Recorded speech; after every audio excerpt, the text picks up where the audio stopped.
para que todos compartamos. ¿Listo?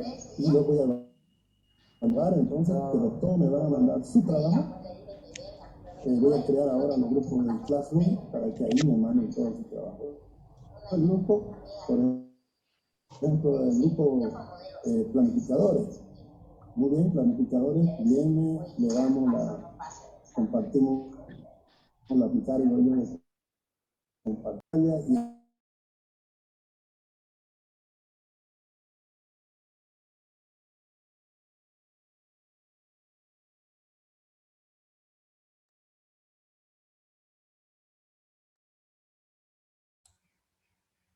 Buenas tardes, ¿me escuchan? Por favor, si alguien me escucha y me ven bien, me dicen, por favor. Buenas tardes, doctor. ¿Se escucha bien? ¿Se escucha y se ve bien? Sí, doctor. Ya. Bueno, vamos a ver ahora la unidad 4, donde vamos a estudiar algunos parámetros para el diseño de la red de alcantarillado. El objetivo que tiene esta unidad es que ustedes puedan conocer aquellos parámetros básicos que van a utilizar en el diseño de una red de alcantarillado sanitario y en especial cómo se obtiene el caudal de diseño de la red. O sea que esta clase es clave, puesto de que sobre todo por esto último que van a aprender a calcular el caudal con el que van a dimensionar la red. Vamos a empezar por definir lo que se conoce como periodo de diseño. El periodo de diseño de una red de alcantarillado no es más que el número de años durante el cual el alcantarillado diseñado deberá prestar el servicio en condiciones adecuadas a toda la población que se asiente en el lugar durante este periodo. Para el caso de la red de alcantarillado, el periodo de diseño se puede determinar por dos aspectos. En primer lugar, nosotros podemos definir el periodo de diseño en función a la población actual de la localidad. Esa es una opción. Utilizar para definir el periodo de diseño la población actual. Y en segundo lugar, se puede definir el periodo de diseño en función a las componentes de la red. Normalmente el que más se utiliza es en función a la población actual. En el primer caso, para definir el periodo de diseño en función a la población actual, la norma boliviana nos da esta tabla que nosotros vemos aquí en esta diapositiva, donde por aquí ingresamos con la población actual. Supongamos que nosotros vamos a diseñar periodo de diseño para el alcantarillado de Guarne. Vamos a suponer que Guarne tiene 25.000 habitantes. Entramos por esta columna con la población actual de los 25.000 habitantes y caemos en el rango entre 15 y 50.000. Por ende, nuestro periodo de diseño va a estar entre 15 a 20 años. Ahora, aquí como pueden ver, nos dan un rango entre 10 y 15 y entre 15 y 20. Eso va a depender de que nosotros adoptemos en menor valor o en mayor valor en función a los recursos económicos que nosotros dispongamos. ¿Está bien? Entonces, de esa manera, es muy simple la forma de definir el periodo de diseño. Aquí dice que el periodo de diseño puede ser mayor o menor si el proyectista justifica dicho periodo de diseño. O sea, recuérdense ustedes que las normas no son leyes, las leyes son de obligatorio cumplimiento. Las normas nos dan una guía para que nosotros, de acuerdo a la experiencia de los que ya pasaron por esto en el país, nos podamos auxiliar para diseñar. Entonces la podemos cambiar en dependencia de la justificación que nosotros tengamos. La otra forma de suponer el periodo de diseño es en función a las componentes de la red. Si vamos a diseñar alcantarillas secundarias y principales, podemos adoptar entre 20 y 30 años el periodo de diseño, con las mismas condiciones, de acuerdo a los recursos económicos que se dispongan, pues lógicamente asumiremos en menor o en mayor valor. En el caso de los colectores, interceptores y emisarios, que son las alcantarillas de mayor diámetro, me recomiendan que el periodo de diseño sea entre 30 a 50 años. Aquí fíjense en un detalle. Si ustedes ven acá, en función a la población, el máximo periodo de diseño que yo puedo asumir son 30 años. Sin embargo, aquí el máximo que puedo asumir en los colectores, interceptores y emisarios es 50 años. O sea, 20 años más de los 30 que me permite en función a la población. ¿A qué se debe eso? A que estos son las tuberías que van a recolectar todas las aguas de la ciudad. Entonces, si yo adopto 50 años, ¿qué significa? Que me estoy dando un margen de 20 años después de los 30 para que estos interceptores o colectores o emisarios van a seguir teniendo capacidad para poder conectar futuras ampliaciones. Esa es la función que tiene ese 50 que están ahí. Ahora bien, vamos a ver en segundo aspecto cómo nosotros calculamos la población de diseño. Esto es muy similar a lo que vimos en SANI 1. Para calcular la población de diseño, nosotros primero tenemos que definir cuál es la población actual del área de cobertura que queremos cubrir con la red de alcantarillado. Para ello tengo que entrar o ir a visitar al INE, y cuando estoy en el INE, ¿qué debo obtener ahí? En primer lugar, la población actual. Vamos a suponer que vamos a diseñar el alcantarillado de Guarne, entonces voy a preguntar en el INE cuál es la población actual de la ciudad de Guarne.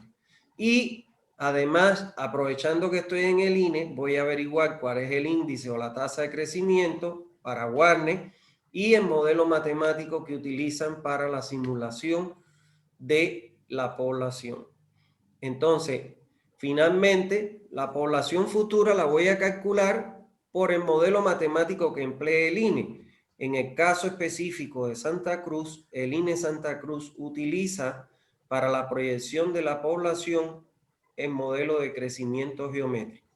O sea que yo vendría a esta expresión y calcularía mi población futura, que va a ser igual a ¿quién? A la población actual que yo saqué del INE, que multiplica, y está entre cochetes, a 1 más, entre paréntesis, la tasa o el índice de crecimiento de Guarne que me dio el INE, dividido entre 100. Este índice de crecimiento aquí lo voy a sustituir en %, porque lo estoy dividiendo entre 100 para llevarlo a fracción, y todo eso elevado a la t, donde t es el periodo de diseño que ya yo definí en función a la población o en función a las componentes de la red.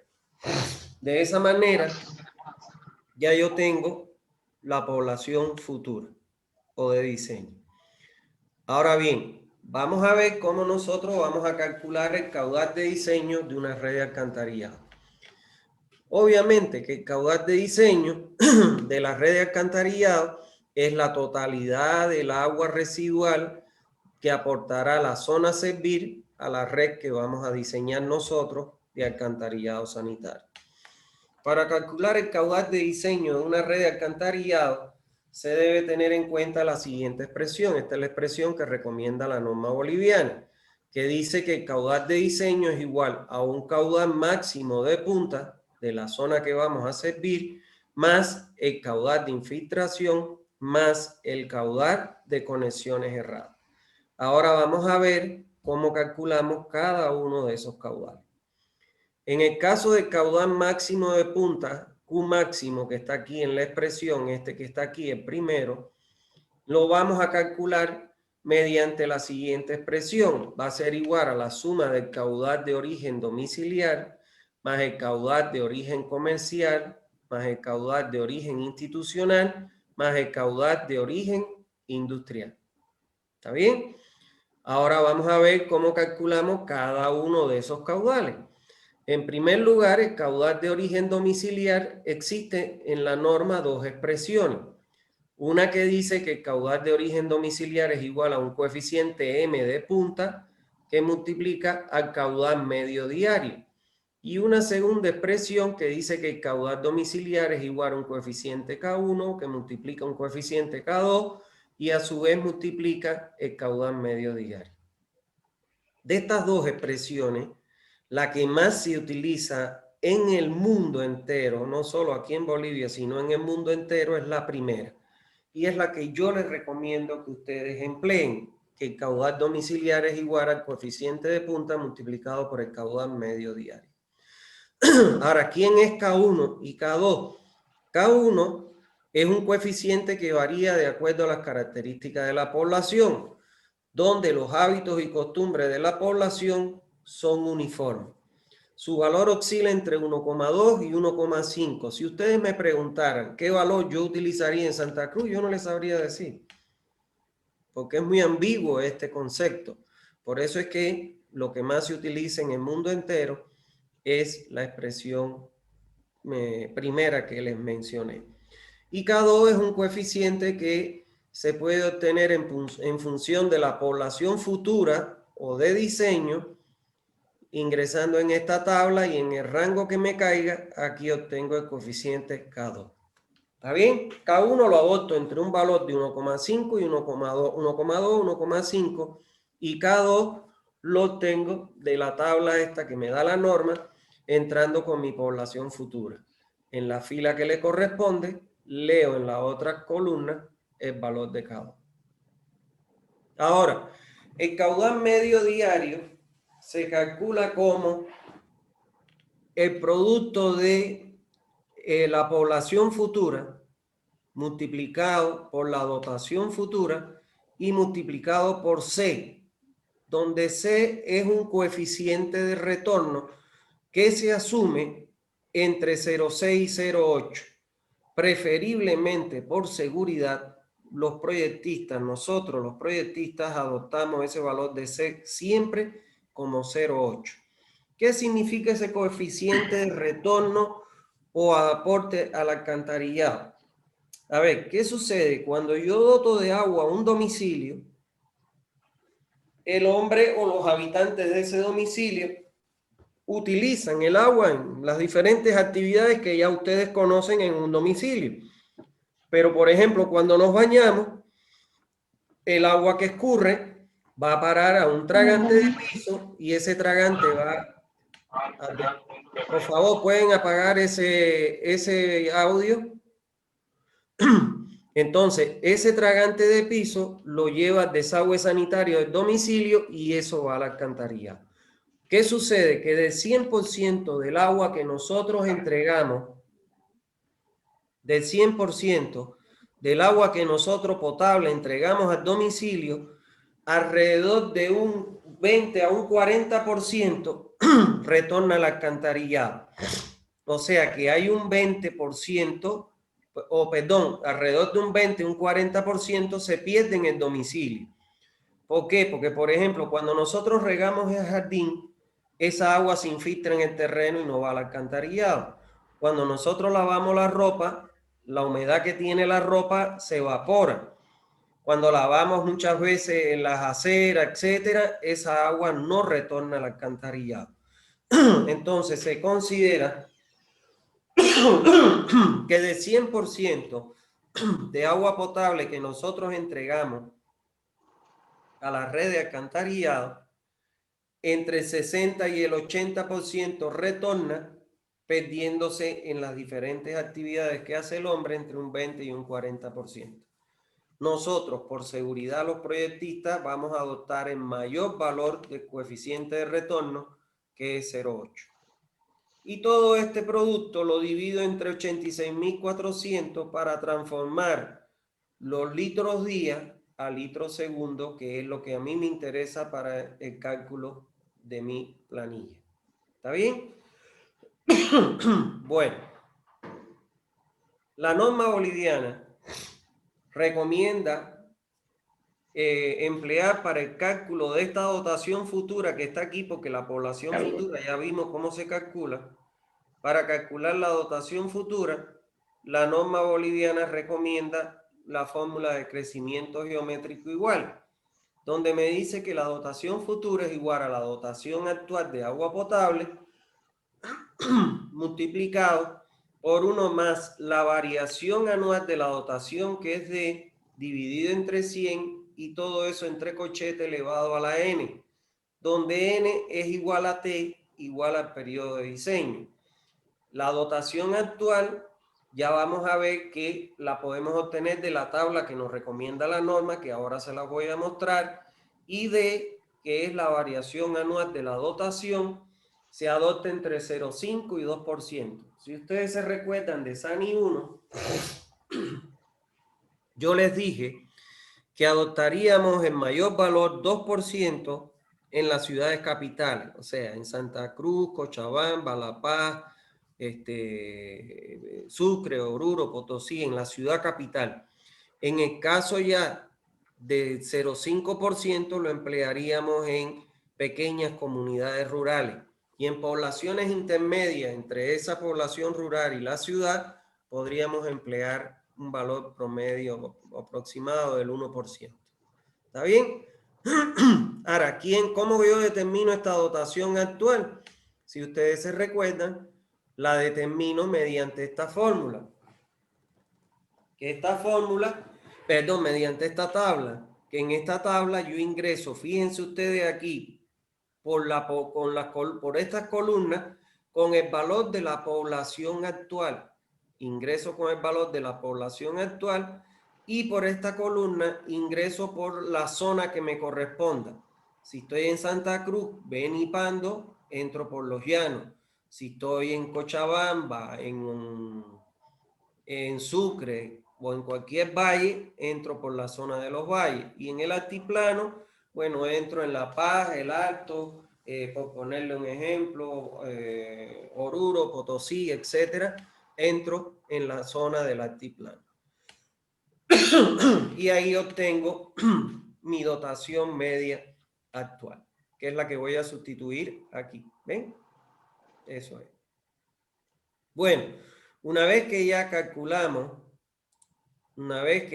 hemos calculado, como vimos acá, mi caudal medio diario, ahora necesito, para calcular el caudal domiciliario, por la primera expresión,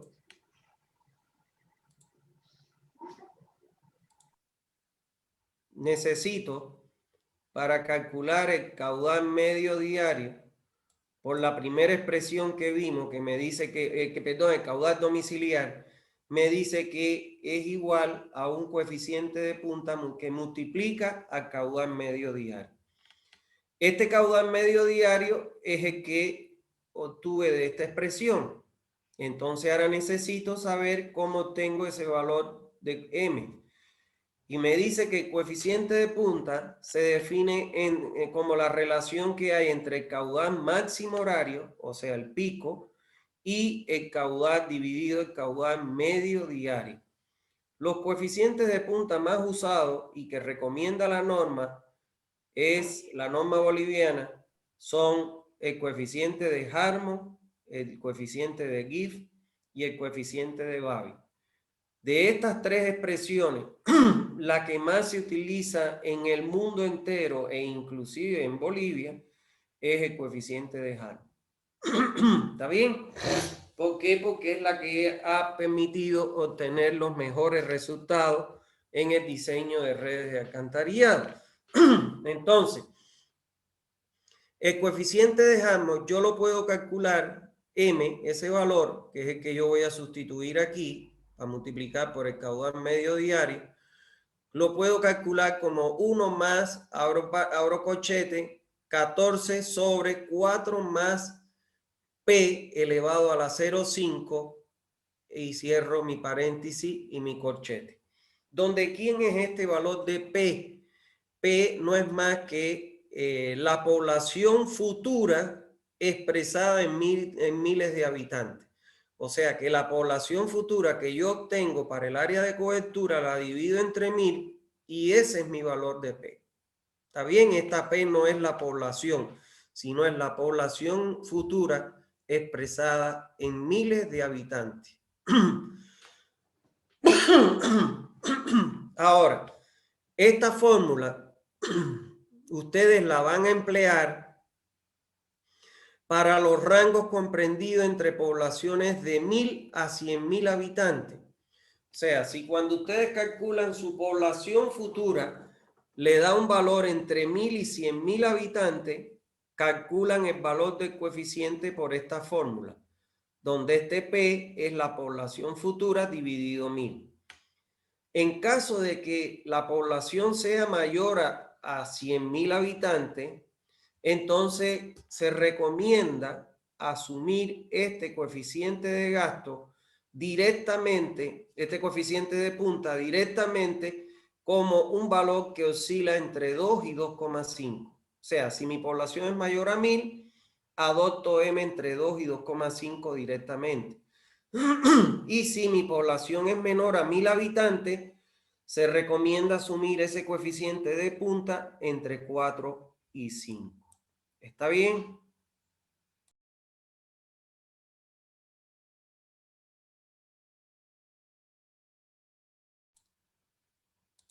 Bueno, entonces, resumiendo, la ecuación para calcular el caudal de origen domiciliar es el resultado de multiplicar M por el coeficiente, por el caudal medio diario. Este valor de M, que es el coeficiente de punta, me recomiendan que lo asuma como el coeficiente de Harmon.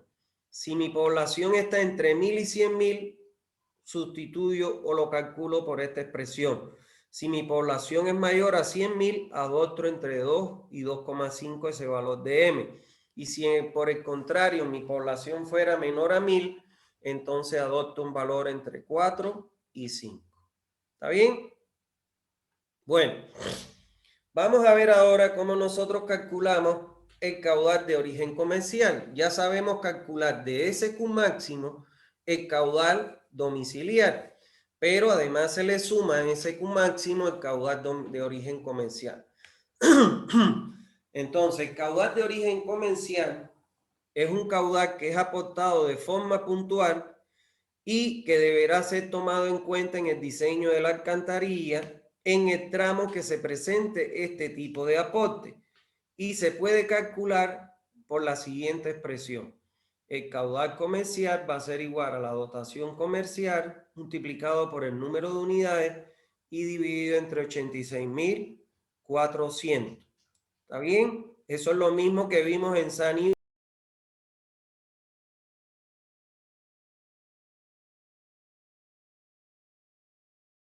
Es lo mismo que vimos en SANI 1, solo que aquí la dotación ya tiene la afectación de lo que retorna al agua, al alcantarillado sanitario.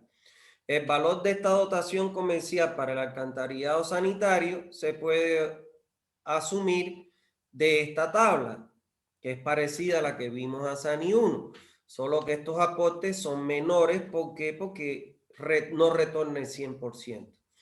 Entonces aquí usted entra por la fuente, vamos a suponer un bar, usted tiene un bar cliente y tiene empleado. Aquí me da un intervalo y un valor típico. Siempre, como se acuerdan ustedes ya de SANI 1, vamos a trabajar con los valores típicos. ¿Está claro? Entonces, si vamos a calcular el aporte de un bar al alcantarillado, voy a multiplicar el cliente, o sea, voy a multiplicar en este caso los 10.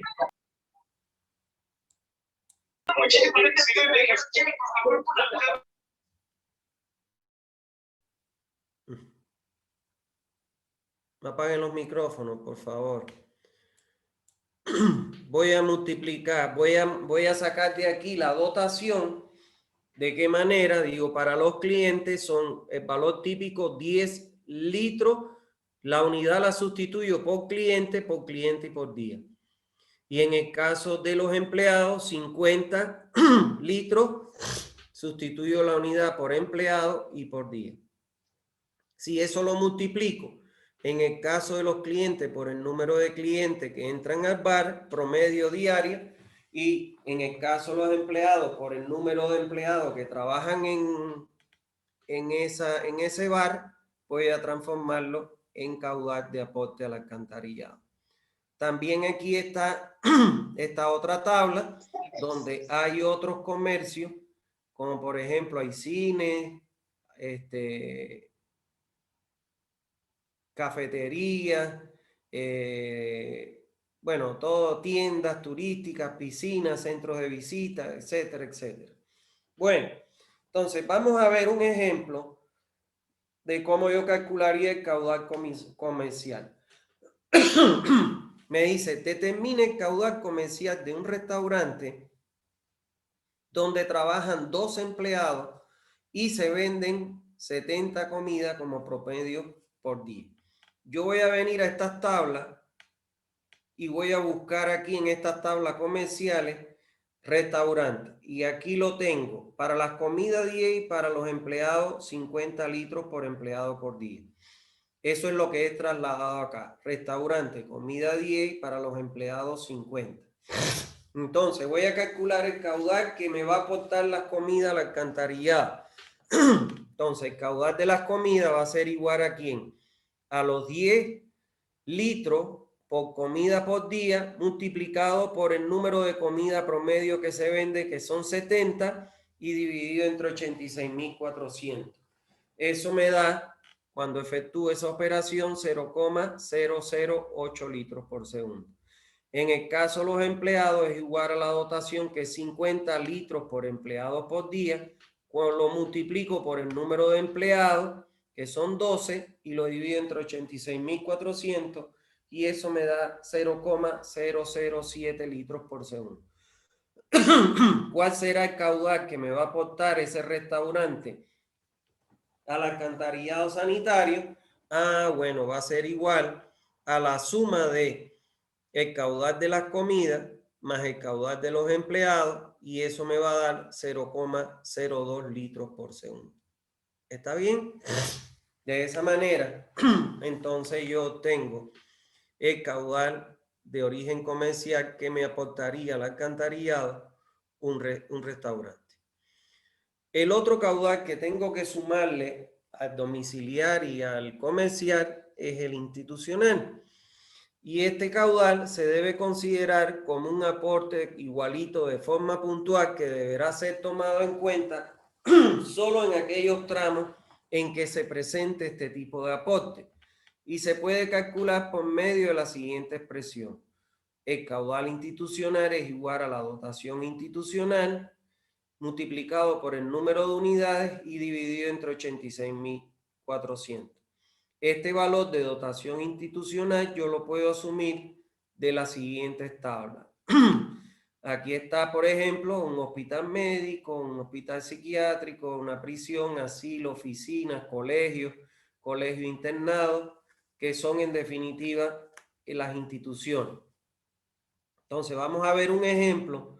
Un hospital, aquí fíjense que es 625 para las camas y 40 para los empleados. Eso es lo que he trasladado aquí. Entonces, el caudal de las camas, que me van a aportar las camas, que no son las camas, sino los pacientes que están enfermos y que ocupan esas camas, ¿no ves? Entonces, el caudal de las camas va a ser igual a la dotación, que son 600 litros por cama por día.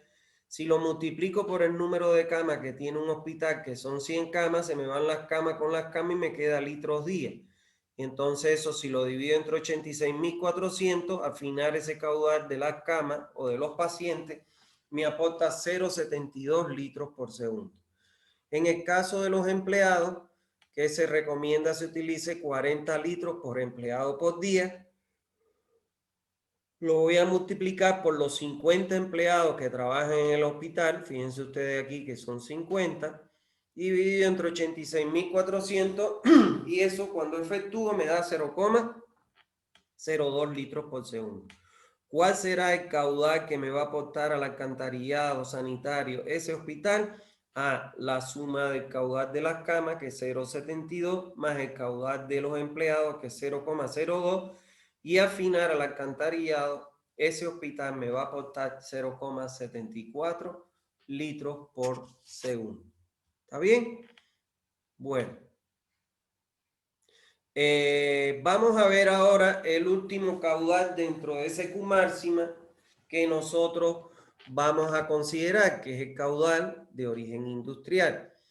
Bueno, la contribución del agua residual de las industrias también deberá evaluarse de forma puntual y como descarga concentrada, de acuerdo al consumo de cada industria en sus diferentes operaciones de producción.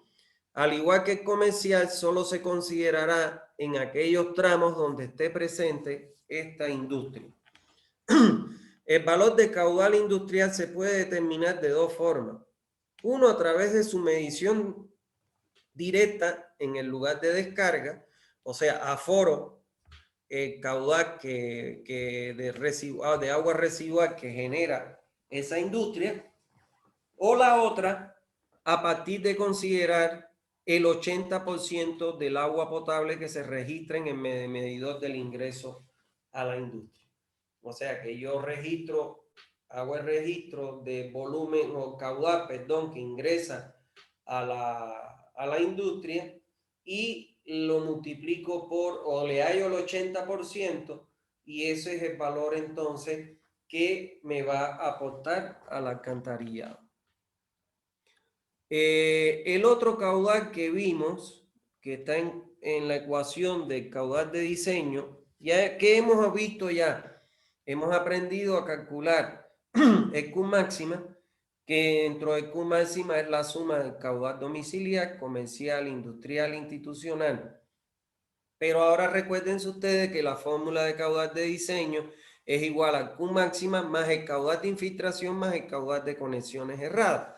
Entonces nos está faltando cómo calculamos nosotros ese caudal de infiltración. El caudal de infiltración no es más que el caudal de infiltración de las aguas subterráneas a través de posibles fisuras en los colectores, de juntas mal ejecutadas, de la unión entre colectores y cámaras de inspección que no queden bien impermeabilizadas y en las mismas cámaras cuando no son tan bien impermeabilizadas. El coeficiente de infiltración varía en función de la altura del nivel freático sobre el fondo del colector. Varía en función de la permeabilidad del suelo y la cantidad de precipitación anual y varía de las dimensiones, estado y tipo de alcantarilla y del cuidado que se haya tenido en la construcción de la cámara de inspección. Para cuando no se prevea la implementación de drenaje, de un sistema de drenaje pluvial a corto o mediano plazo, es necesario considerar el aporte de aguas pluviales a la red de alcantarillado sanitario desde los patios debido a las características especiales de la población. Para este propósito se adopta un valor de 2 litros por segundo y por hectárea. A ver, ¿qué sucede? Cuando nosotros diseñamos un alcantarillado sanitario, vamos a suponer en una ciudad, y no está previsto a corto o mediano plazo la implementación del drenaje pluvial, los hábitos y costumbres que tiene la gente, ¿qué cosa es? Que muchos cogen y te colocan canaletas, te colocan bajantes y muchos conectan esos bajantes directo a una cámara de alcantarillado sanitario. Entonces, la norma, a sabienda de que eso puede ocurrir si no existiera alcantarillado pluvial o drenaje pluvial, entonces dice, bueno, considere un aporte pluvial al alcantarillado sanitario de 2 litros por segundo y por hectárea, quedando la expresión final para el cálculo del caudal de infiltración de la siguiente forma. ¿Cómo yo calculo este caudal de infiltración? Q sub I mayúscula. Es igual al caudal de infiltración unitario, que es Q sub I minúscula, que se multiplica por la longitud del tramo, más el área del tramo, que se multiplica por los 2 litros por segundo y por hectárea. Este segundo término, que es el área del tramo multiplicado por los 2 litros por segundo por hectárea, solo lo voy a considerar en aquellas zonas en donde no exista a corto o mediano plazo la implementación de un sistema de drenaje pluvial.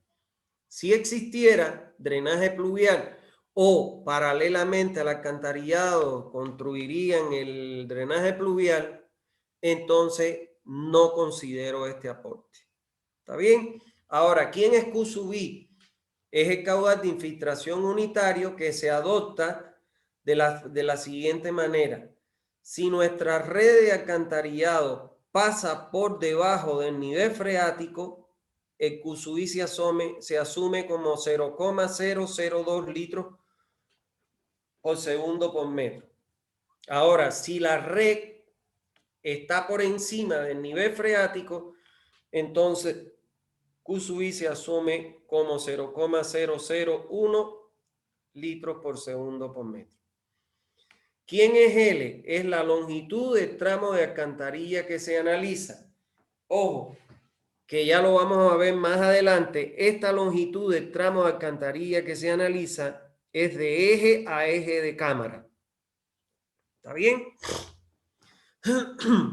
El área del tramo es el área que aporta el tramo de alcantarilla que se analiza en hectáreas. O sea, ¿qué significa eso? Que yo cuando haga la división para ver el área de aportación de a cada tramo, esa área en hectáreas es precisamente esta área del tramo. Y los 2 litros por segundo por hectárea es el aporte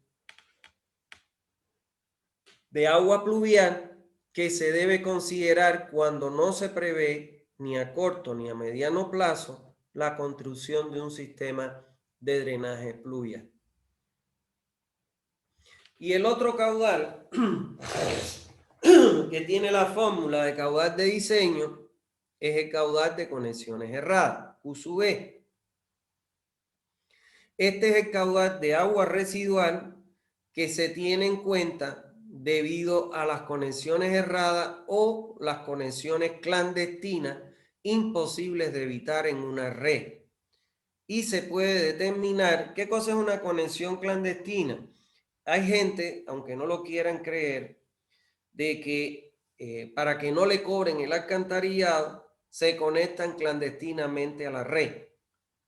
Entonces eso sobre todo pasa, vamos a suponer, por eso es que pasa por el eje de la calle, preferiblemente, y no el alcantarillado. Uno de los problemas que tiene el alcantarillado condominial es que al pasar por los patios, bueno, lógicamente por los patios nadie va a pasar, pero por la calle sí está pasando gente día y noche. Además, cualquier excavación que tú hagas, se van a dar cuenta porque o picas la acera o picas la calle. Y entonces es muy fácil o sea, eso impide las conexiones clandestinas. Lo retienen un poco. Ahora, ¿dónde se dan mucho las conexiones clandestinas? Cuando la gente tiene una casa y tiene un patio muy grande y construye en su patio, vamos a suponer, otra casa para dársela a su hijo o su hija, y esas conexiones de esa otra casa que está en el patio la conectan a la de adelante, y entonces eso se transforma en una conexión clandestina. ¿Está claro? Entonces, sabiendo la norma de que puede ocurrir eso, prevé un cierto aporte al alcantarillado como resultado de estas conexiones clandestinas. Y ese aporte se puede calcular por medio de esta expresión. El caudal de conexiones erradas se considera que está entre el 5 y el 10% del caudal medio diario. Y como llevamos esto a fracción, por eso es que se convierte el 5% en 0,05 al 0,10 del valor que multiplica el caudal medio diario. Nosotros siempre para calcular las conexiones erradas utilizaremos 0,05. O sea, consideraremos que se incorporará agua como a través de conexiones erradas con el 5% del caudal medio diario. ¿Está bien? De esa forma ya nosotros podemos calcular ya estamos en condiciones de calcular el caudal de diseño de una red de alcantarillado. Ahora bien, como nosotros cuando calculamos la red de alcantarillado, no la calculamos para la red en su conjunto, sino que la vamos calculando tramo por tramo, entiéndase un tramo comprendido entre 2 cámaras. Ahí puede ser que en los tramos iniciales nosotros obtengamos valores de caudales pequeños, porque comienzan a aportar en esos tramos las primeras casas. Entonces, la norma considera como caudal mínimo de diseño de una alcantarilla al valor de 2 litros por segundo. ¿Qué significa eso? Si en un tramo yo tengo que cuando calculo el caudal de diseño me da un valor menor a 2 litros por segundo, en ese tramo, vamos a suponer, me dio en un tramo un caudal de 1,54 litros por segundo. Entonces, en esos tramos donde el caudal es menor a 2 litros por segundo, en vez de utilizar el valor que me dio el 1,54, utilizo como mínimo el valor de 2.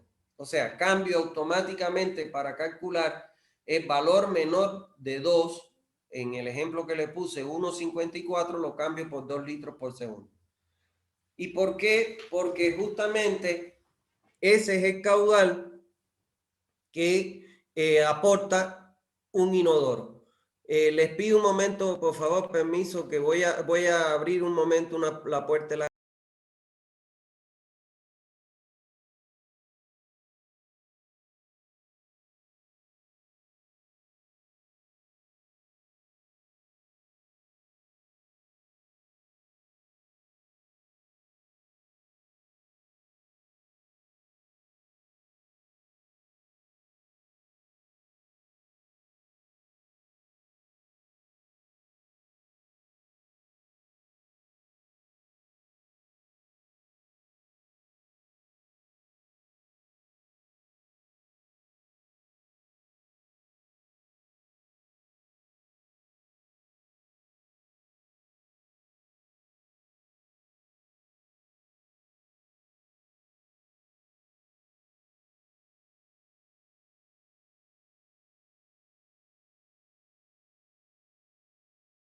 Bueno, discúlpenme.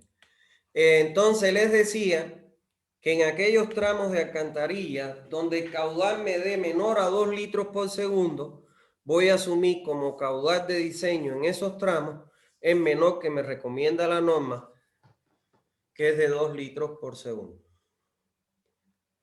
Bueno, vamos a ver en el punto 4.4 qué criterios yo debo tener en cuenta para la selección del diámetro de mi tubería. En el diámetro de las tuberías debe ser tal que su capacidad me permite escurrir el agua sin presión interior. A diferencia de la red de agua potable que trabaja con flujo a presión, o sea, el tirante alcanza el diámetro, aquí en las redes de alcantarillado, la red debe trabajar parcialmente, parcialmente inundada. O sea, el área de el diámetro del tubo debe estar parcialmente lleno, con un máximo de tirante que debe alcanzar como máximo hasta el 75% del diámetro. ¿Está bien? Lo cual siempre, como mínimo, voy a tener un 25% de espacio libre en mi tubería, que como estuvimos hablando en la clase anterior, se va a emplear ese espacio libre para que por ahí puedan escurrirse o evacuarse los gases hacia los sistemas de ventilación del alcantarillado. Para el caudal mínimo, cuando yo tengo el caudal más pequeñito que ingresa a la red, que es en los tramos iniciales de mi red, donde comienzan las alcantarillas, ahí yo voy a tener los caudales mínimos. Para los caudales mínimos se debe garantizar que la relación Y sobre D tiene que ser mayor o igual a 0,2 veces el diámetro. O sea que el tirante debe alcanzar como mínimo el 20% del valor del diámetro para que se puedan transportar los sólidos que lleva en su interior el agua al circular por las alcantarillas. En casos excepcionales, se podrá adoptar un valor inferior a 0,2 hasta un mínimo de 0,15, siempre y cuando se cumpla que la velocidad de flujo para este tirante tan pequeño sea mayor o igual que 0,6 metros por segundo, donde esta velocidad de 0,6 es lo que se conoce como las velocidades de autolimpieza o que arrastran el 100% de las partículas que llegan a la alcantarilla. En la tabla que vamos a ver aquí, que estamos viendo, se presentan las relaciones Y sobre D más aconsejables para el diseño de las redes de alcantarillado. La relación mínima recomendada para una red de alcantarillado, como ya vimos, es que Y sobre D sea igual a 0,20. La mínima aceptada en casos excepcionales, siempre y cuando la velocidad de flujo, como vimos anteriormente, sea mayor o igual a 0,6, es que Y sobre D alcance el valor de hasta 0,15. La relación que se recomienda para el diseño de colectores, interceptores y emisarios es que el tirante, la relación Y sobre D, o sea, el tirante alcance el 50% del diámetro. Y la relación aconsejada para el diseño de las alcantarillas secundarias y principales es que siempre se tenga que el tirante alcance el 75% del diámetro. ¿Qué sucede con esta última recomendación? Las alcantarillas secundarias y principales se constituyen en el 80% de todas las alcantarillas que tiene una red de alcantarillado. O sea, el colector, el interceptor y el emisario se constituye solo en el 20% del total de las alcantarillas. Entonces, como la mayor cantidad de alcantarillas son secundarias y principales, por eso es que la norma dice, diséñela para el límite máximo que se puede alcanzar con el tirante dentro de la tubería. ¿Para qué? Para disminuir el diámetro que que tengan esas alcantarillas y lógicamente mientras menos diámetro, menos costosa es la red. El diámetro mínimo admisible en una red de alcantarillado para el sistema que estamos diseñando, que es el simplificado, como ya ustedes recordarán, es 6 pulgadas, 150 milímetros. Y el tirante debe ser calculado considerando que el régimen de circulación es uniforme y permanente y que para el caudal máximo la relación Y sobre D tiene que ser siempre menor a 0,75. ¿Está bien? Entonces, vamos a ver ahora qué es lo que nos plantea la norma en relación con la pendiente de los tramos.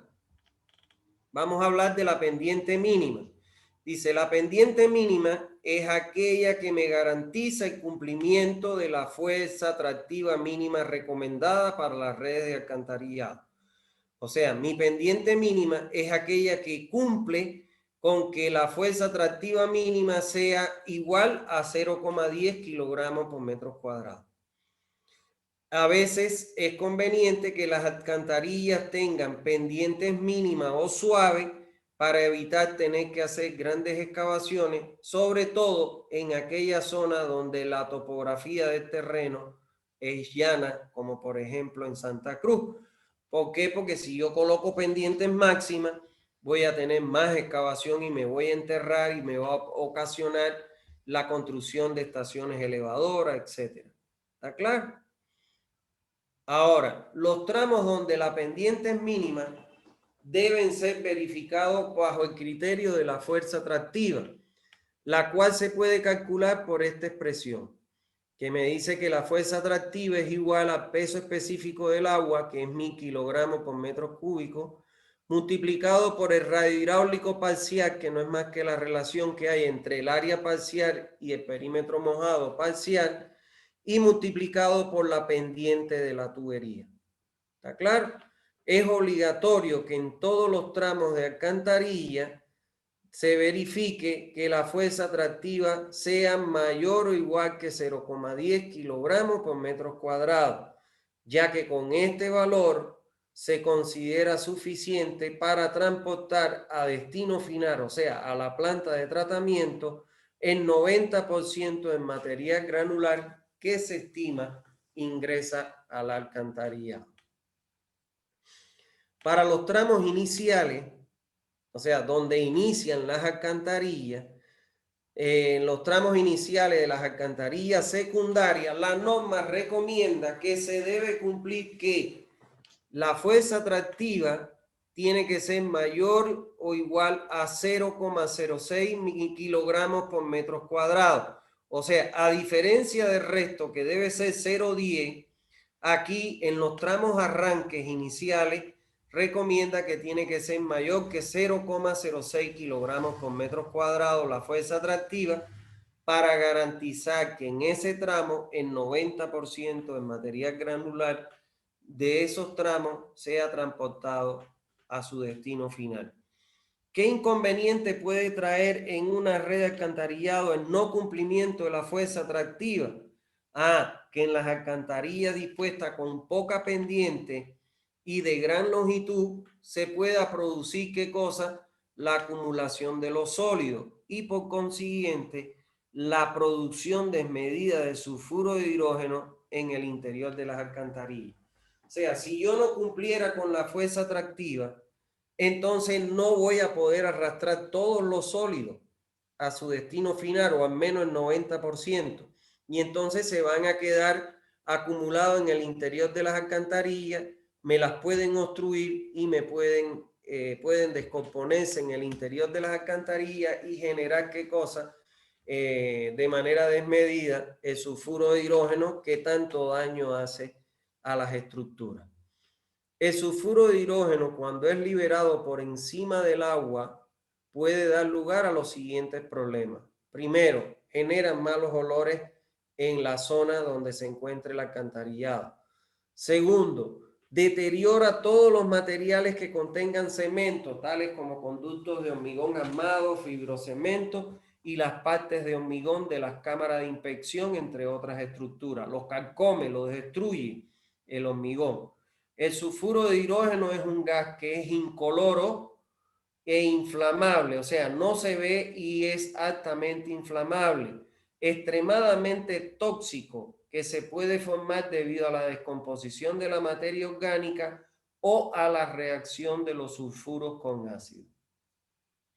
La exposición de un ser humano al gas sulfuro de hidrógeno en grandes concentraciones le puede dañar la salud. Por ejemplo, cuando se exponen a 500 partes por millón los seres humanos al sulfuro de hidrógeno en concentración de 500 partes por millón, le puede causar la pérdida de conciencia, el conocimiento, mientras que en las exposiciones en concentraciones de 700 partes por millón le puede causar la muerte de forma inmediata. ¿Está bien? Pendiente máxima. La pendiente máxima admisible por la norma para las alcantarillas es aquella para la cual se cumpla que la velocidad máxima de flujo en el interior de las alcantarillas sea menor o igual a los 5 metros por segundo y a su vez menor que la velocidad crítica, pudiéndose calcular estas velocidades por medio de las siguientes expresiones. La velocidad media la puedo calcular a través de la ecuación de Manning, que la ecuación de Manning me dice que la velocidad es igual a 1 sobre n, donde n vamos a ver que es el coeficiente de rugosidad según Manning, pero vamos a ver qué valor es el que utilizamos al final de esta clase en alcantarillado, que multiplica el radio hidráulico parcial elevado a la 2/3 por la pendiente elevada a la 1/2. El radio hidráulico ustedes conocen que es el área parcial entre el perímetro parcial.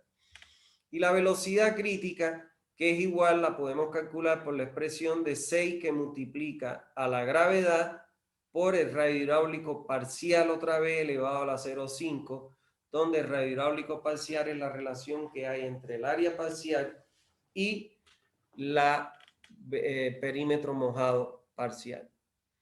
Entonces, debiéndose cumplir para el caso de la velocidad máxima en todos los tramos los siguientes requisitos: que mi velocidad máxima sea menor a 5 metros por segundo, o sea, esto es lo que debe cumplirse en todos los tramos en cuanto a la pendiente máxima, que la velocidad sea menor o igual a los 5 metros por segundo, la admitida por la norma, y además que la velocidad máxima sea menor que la velocidad crítica. Ahora, cuando la velocidad máxima sea mayor que la velocidad crítica, o sea, al inverso de lo que está aquí, se puede admitir la altura de la lámina líquida admisible deberá cumplir, o sea, se puede admitir en un momento determinado que la velocidad máxima sea mayor que la crítica, siempre y cuando se cumpla que la relación Y sobre D esté cercana a 5 y además que se asegure una buena ventilación del tramo. Esta es la única condición en que yo puedo hacer cumplir, o sea, puedo aceptar cuando mi velocidad máxima es mayor que la velocidad crítica.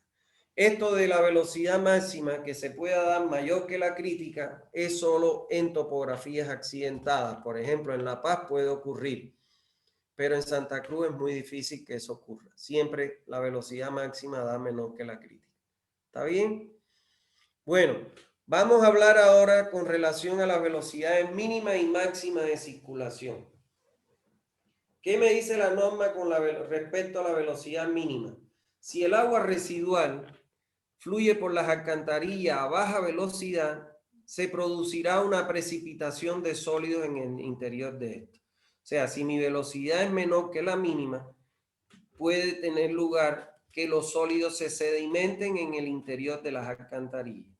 Al diseñarse una alcantarilla, deberá procurarse que existan velocidades suficientes durante bastantes horas del día, de manera que los sólidos que se depositan en el periodo de bajas velocidades puedan ser arrastrados en el periodo de altas velocidades.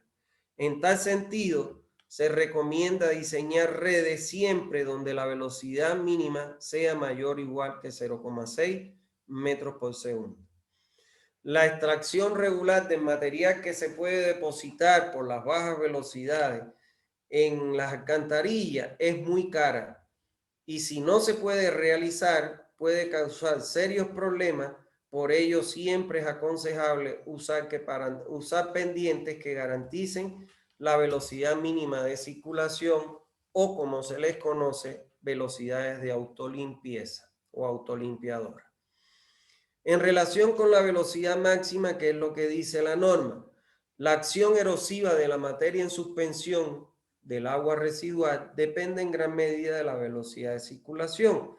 De manera general, se recomienda que el máximo valor que tome la velocidad para el caudal de diseño en las alcantarillas oscile entre los 2,5 y 3 metros para que no se produzcan daños a las alcantarillas.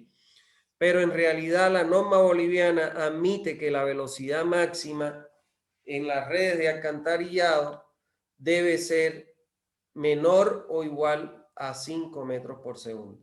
¿Qué sucede? Que cuando puede ser que en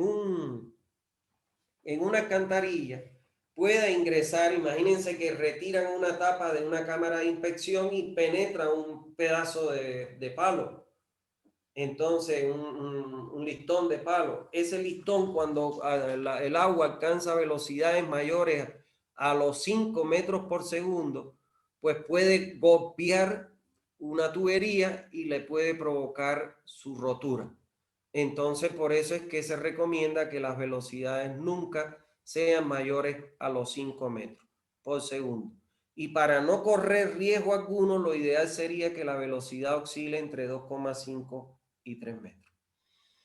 Bien, vamos a ver por último la fórmula, la fórmula que nosotros vamos a emplear en el dimensionamiento hidráulico de la alcantarilla.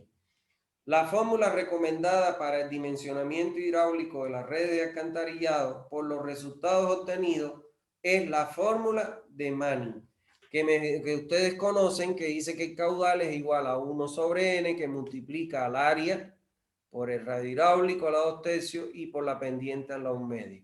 Tanto el área como el radio hidráulico son parcial, o sea, son el área parcial para el flujo parcial y el radio hidráulico para el flujo parcial, puesto de que las alcantarillas nunca trabajan a sección llena.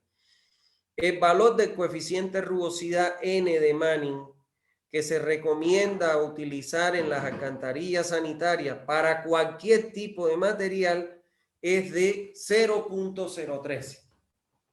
O sea, que nosotros, independientemente de que nuestra alcantarilla sea de PVC, que nuestra alcantarilla sea de hormigón armado, de hormigón pretensado, que sea de fierro fundido o que sea de asbesto cemento, el valor de N siempre vamos a adoptarlo como un valor único que es 0.013. ¿Y a qué se debe esta recomendación? Bueno, al recomendarse este valor en la literatura, se tiene en cuenta que el número de conexiones, que el número de conexiones con edificios, que las cámaras de inspecciones y otras instalaciones complementarias que perturban el flujo hacen que este valor permanezca invariable independientemente del material de conducto. Les explico eso. ¿Qué cosa es N? N es la rugosidad que tiene el interior de la tubería que estamos colocando. Y entonces el valor de N, lógicamente, no es lo mismo la rugosidad que tiene un tubo de PVC a la rugosidad que tiene un tubo de hormigón armado. Es mayor el valor del hormigón armado que el de PVC. Ahora, acá deja de ser importante a los efectos de la adopción del valor de N, deja de ser importante la rugosidad, ya que intervienen otros factores que influyen más, que son más predominantes que la rugosidad. El agua que está cayendo por la parte superior y que perturba el flujo, producto de caer el agua verticalmente sobre la lámina que escurre cuando hay una conexión de acometida que está funcionando, o los cambios de direcciones que se producen en las cámaras de inspecciones, etcétera. Eso hace que estas condiciones me permitan decir que la rugosidad no juega un papel tan preponderante como lo juega la turbulencia que crea el agua al caer, o como lo juega la turbulencia que crea el agua a girar en una cámara de inspección, etcétera. Por eso, ¿qué les quiero decir con esto? Que siempre para calcular la ecuación de Manning, el coeficiente de rugosidad lo vamos a adoptar como un valor único igual a 0,013, independientemente del material que esté constituida la alcantarilla. ¿Está bien? Bueno, ¿alguna duda hasta ahí? Vamos entonces a darle la posibilidad de que ustedes puedan consultar alguna duda. Buenas tardes, doctor. Buenas tardes, Joel. Tengo una preguntita. Sí. Pero no importa si es del anterior tema. Bueno, cuando uno va estudiando recién aparecen las dudas. Claro. Entonces dice, sabemos que los desechos generados por industrias como ser la metalúrgica y química son muy tóxicos, ¿no? Ya que destruyen a las bacterias encargadas de tratar el agua residual. Usted mencionaba que había que hacerle un tratamiento en la misma industria, previamente antes de enviarlo a la planta de tratamiento. ¿Cuál es este tipo de tratamiento que se le da en las industrias a estos desechos líquidos? Los pretratamientos que se le dan en las industrias a estos desechos líquidos son justamente, por ejemplo, el cribado. Cuando nosotros en una industria ponemos en los canales una rejilla, ¿no ve? Para retirar todos los sólidos que puedan ser incorporados a estas aguas residuales. Cuando, por ejemplo, en las industrias químicas salen aguas con mucho contenido de ácido porque están mezcladas con el ácido que emplean en la producción de productos, entonces nosotros los neutralizamos ese pH con neutralizadores de ácido. O cuando en una industria, por ejemplo, en el caso de la industria de la caña, que por ejemplo muchas veces sale el agua caliente de la limpieza de las calderas, entonces cuando nosotros sometemos a un enfriamiento esa agua antes de ingresar a la red de alcantarillado. O sea, son esos tratamientos. Por ejemplo, en los mataderos. En los mataderos, antes de incorporarse el agua al alcantarillado, tienen que pasar por cribado, tienen que pasar por desarenado, tienen que pasar por desgrasado y decantación. Entonces, esos son los tratamientos previos que se hacen dentro de las industrias que van a depender de la calidad del agua que nosotros tengamos.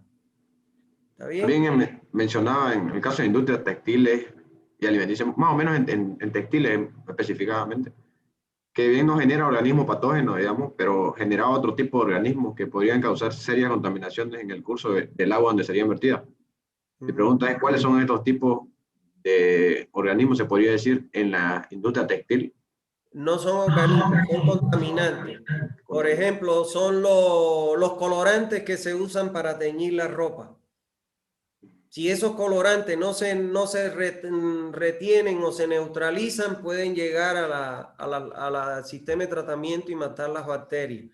Hay desprendimiento por ejemplo, se utilizan desprendimiento de hilos, de hilachas, etcétera, que tienen que ser retenidos en el cribado. Porque si llegan a las plantas de tratamiento, el hilo no es biodegradable. Entonces lo único que van a hacer es matar las instalaciones de tratamiento. ¿Y cómo se lo neutralizaría la tinta esa que dice? Se pueden utilizar, hay productos que te permiten la separación de esa tinta que vaya a la superficie para ser retirada y el agua es evacuada por debajo. Entonces hay diferentes procesos, el tanino que se genera también en los tintes, todas esas cosas. Hay tratamientos para todo eso. Otra pregunta, doctor. Se sabe que por el criterio económico se realizaba la REC separativa entre las aguas pluviales y residuales por los procesos que conllevan respectivamente. En el caso específico del tratamiento de las aguas pluviales es un proceso físico, usted mencionaba, en el cual se las lleva a las famosas bocas de tormenta, donde se le hace un cribado y un desarenado respectivamente. Mi pregunta es, ¿la boca de tormenta es como si fuese otra planta de tratamiento? ¿O es que es un dispositivo en la misma planta de tratamiento que en No, común? No sé si te has fijado cuando tú has ido por el centro, que en las esquinas hay unas rejillas, ¿no ves? En la cuneta de las calles. ¿Te has fijado? No.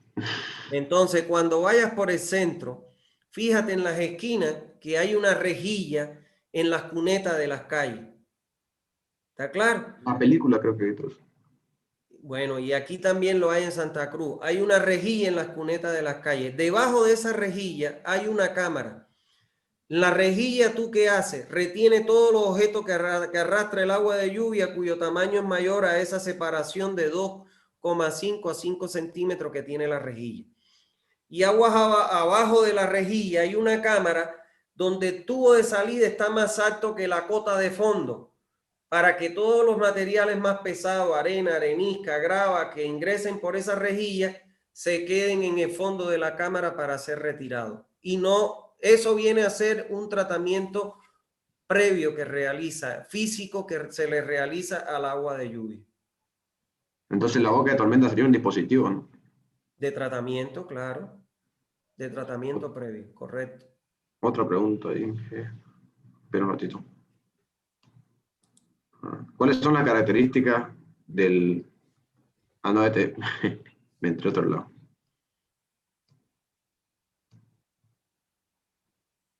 Ah, ya, acá está.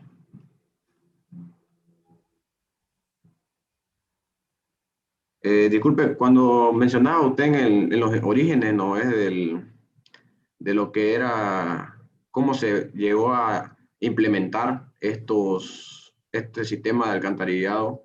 Antes se hacía lo que, bueno, el objetivo era de los romanos, era que no se inunden sus comunidades, ¿no? Entonces, con ese fin, se construyeron estos sistemas. Es correcto. Entonces, pero ahí mencionaba también que luego de 40 años, se podría decir, ya recientemente, debido al impacto, se podría decir, de la epidemia, debido a las contaminaciones, ¿no?, del agua, eso generaba enfermedades hídricas. Mi pregunta es, entonces, ¿se podría decir que el perito, por así decirlo, ¿no?, o el primer país que lo implementó fue fueron, creo que mencionaba a varios países, ¿no? De Europa. Inglaterra, Estados Unidos. Es correcto.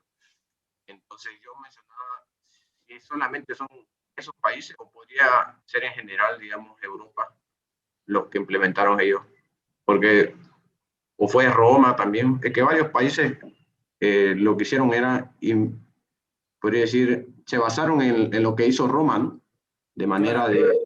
de... Los romanos, ¿qué fue lo que pasó? No sé si has visto en las películas, se ven que están las poblaciones metidas dentro de unos muros y que alrededor aparecen unos canales, ¿no ves? Esos canales que están alrededor tenían como propósito evitar que el agua de escurrimiento ingresara a esas poblaciones y las inundara. Entonces, los romanos fueron los primeros que implementaron, porque el agua pluvial, el agua de lluvia, es un agua residual cuando escurre. Entonces, los primeros alcantarillados que se reconocen en el mundo fueron los desarrollados por los romanos.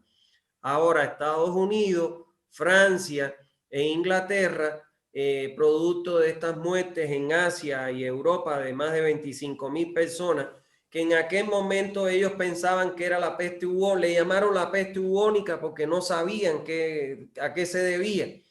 Pero cuando ya empiezan a estudiar, investigar, se dieron cuenta de que era el cólera. Era la mezcla del agua residual con el agua que ellos consumían, y por ende ahí es que empiezan a aparecer, a separar las aguas residuales para poderlas encauzar y alejarlas de las poblaciones. Y aparecen los alcantarillados sanitarios. Disculpe, doctor, con respecto a las aguas residuales de infiltración, eso se da cuando, bueno, el suelo está saturado, de modo que se infiltra, ¿no? Pero, digamos, una vez que, por un descuido se podría decir, ya que la impermeabilidad del cielo no existe debido al tiempo, entonces, ¿qué pasaría si en vez de, no, usted mencionaba que las juntas cuando estén abiertas se iban a introducir en las alcantarillas, ¿no?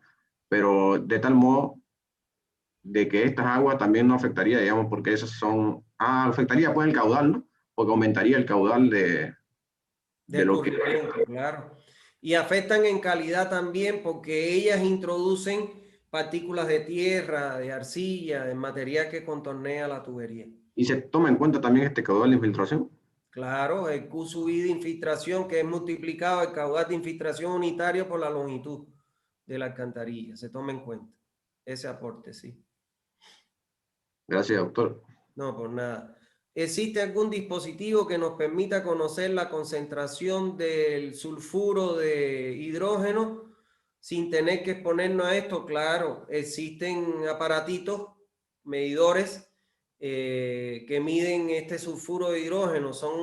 Como mismo se mide la concentración de oxígeno disuelto, hay unos aparatos así digitales que cuando usted lo expone a ese ambiente, ellos le dicen la concentración de sulfuro de hidrógeno.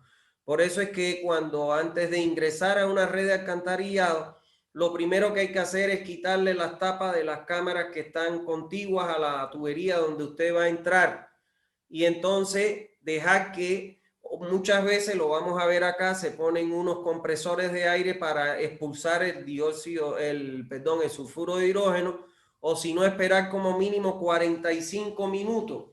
Y entonces antes de ingresar se coloca ese aparato y se pone ese aparato y se ve la concentración. Si es menor a 500 partes por millones, pues entonces se puede incorporar, se puede ingresar el operario. ¿Está bien? ¿A qué se refiere cuando dice que el caudal es aportado de forma puntual o como descargas concentradas? Yo les dije en la clase que nosotros el cálculo del caudal no lo calculábamos para toda la red. Vamos a aprender acá que lo calculamos para tramos de alcantarilla, tramo por tramo. ¿Qué se entiende como tramos de alcantarilla? Aquel que está comprendido entre dos cámaras de inspección. Entonces, en aquel tramo en donde no hay un comercio, una institución o una industria, se le pone al caudal comercial, industrial, institucional, 0. Y se calcula solo el aporte domiciliar. Pero si en un tramo, vamos a suponer, hay un colegio, entonces yo calculo el caudal de esa escuela y lo considero como un aporte puntual en ese tramo. No sé si me entendió, Daniel. Otra pregunta.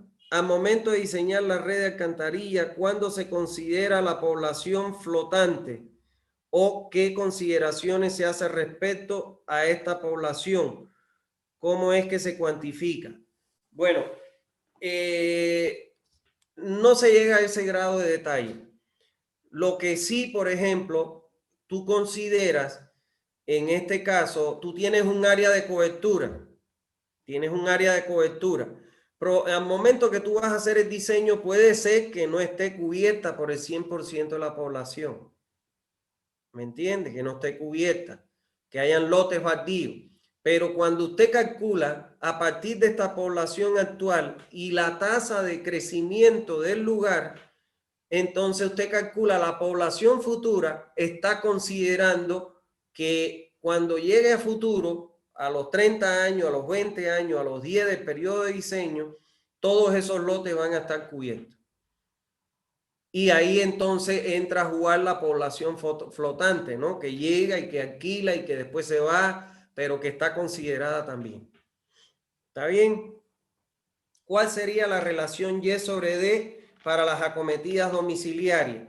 Están calculadas igual para que nunca rebase la relación Y sobre D mayor o igual a 0,75.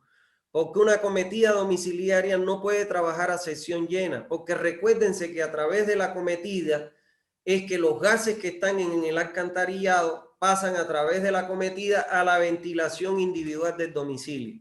Entonces, las tablas con las cuales uno dimensiona las acometidas y todo eso, consideran eso, que nunca el tirante sobrepase el 75%. ¿Cuál es la definición de variación anual de la dotación? A ver, ¿qué pasa? Que anualmente hay un incremento de la dotación. ¿Por qué se puede ver incrementada la dotación?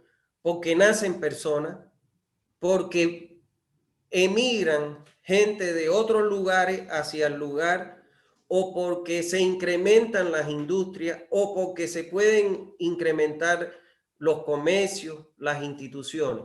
Entonces, eso es lo que se conoce como la variación anual. ¿En cuánto se pueden incrementar todos estos factores que influyen en el caudal en un año? En Bolivia la norma recomienda entre un 0,5 y un 2% según los estudios que se deben haber realizado para el país. ¿Está bien? ¿Alguna otra duda? Sí, doctor, buenas tardes. Buenas tardes. Disculpe, aquí podría explicar nuevamente cuándo se utiliza el valor de AN en la fórmula de caudal de filtración, por favor. Creo que no siempre se la utiliza, ¿no? El valor ¿Cuándo se del área utiliza del el tramo. aporte pluvial, no? El valor del área del tramo, sí, por O sea, hectárea. los 2 litros por segundo por hectárea. Sí, eso. El aporte pluvial se debe considerar en el caudal de infiltración como aporte al alcantarillado, esos 2 litros por segundo por hectárea, cuando a corto o mediano plazo no se tiene previsto la implementación de un sistema de drenaje pluvial. Lo ideal, y ese es uno de los problemas grandes que tiene Santa Cruz, es que cuando usted lleva, vamos a suponer que usted va a hacer una urbanización, y esa urbanización en el proyecto está contemplado solo que le hagan la distribución de agua y el alcantarillado sanitario, pero no se ha considerado el drenaje pluvial. Entonces, en ese caso, que no está previsto a corto o mediano plazo la implementación del drenaje pluvial, ahí usted tiene que considerar un aporte de agua pluvial al alcantarillado de 2 litros por segundo por hectárea. ¿Por qué? Porque la gente te va a meter una bajante de un agua pluvial, te lo va a conectar a una cámara de alcantarillado. ¿Entiendes? Ok, gracias. Sí, Eso. gracias. ¿Ya? ¿Alguna otra duda? Bueno, si no hay más duda, entonces en la próxima clase, en el lunes, vemos ya la unidad 5 y ahí ya fijamos el examen primer parcial. ¿Está bien? De todos modos, igual tienen la posibilidad de preguntarme dudas de lo que vayan estudiando. ¿Está claro? Bueno, que tengan una feliz tarde noche y cuídense como les digo siempre.